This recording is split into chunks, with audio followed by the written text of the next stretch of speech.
Kama tunavyojua, idadi ya watu wetu wazee inaongezeka kutokana na uchunguzi bora na kugundua magonjwa mapema na matibabu bora. Kinachotokea ni kwamba wagonjwa wetu wengi, badala ya kufa kutokana na mashambulizi ya moyo, sasa wanaokolewa kwa njia bora za matibabu, lakini wanabaki na tatizo la moyo, kushindwa kusukuma damu vizuri.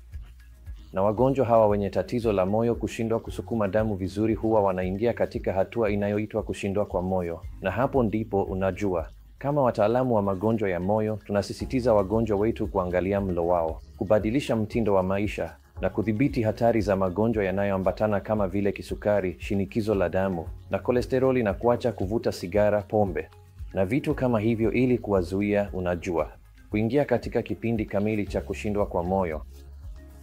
Na leo tunachukulia kushindwa kwa moyo kuwa ni mbaya zaidi kuliko saratani ya tezi dume kwa wanaume na saratani ya matiti kwa wanawake, kwa kuzingatia ugonjwa na vifo na kiasi cha gharama ambazo watatumia katika maisha yao.